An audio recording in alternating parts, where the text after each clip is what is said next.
হরে কৃষ্ণ। সুধী ভক্তবৃন্দ, হিরণ্যকশিপুকে বধ করার পরেও কেন নৃসিংহ ভগবান শান্ত হচ্ছিলেন না? কোন কোন দেবী দেবতা তাকে শান্ত করার চেষ্টা করেছিলেন?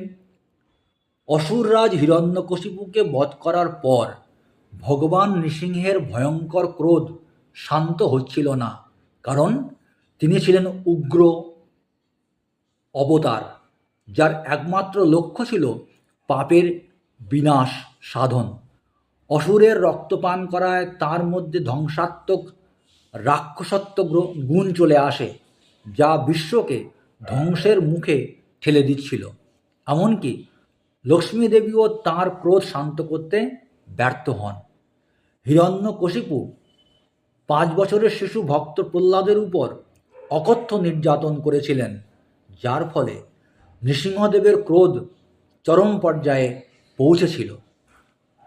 তিনি ভয়ঙ্কর রূপ, অর্থাৎ অর্ধেক সিংহ ও অর্ধেক মানুষের রূপ ধারণ করেছিলেন এবং তার ক্রোধ অদম্য হয়ে উঠেছিল।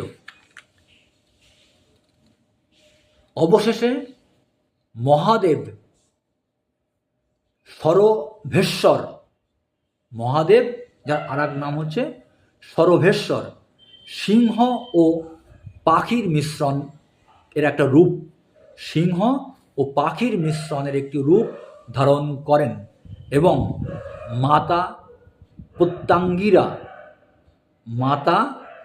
প্রত্যঙ্গিরা দেবী শ্রী নৃসিংহদেবকে শান্ত করেন। পরবর্তীতে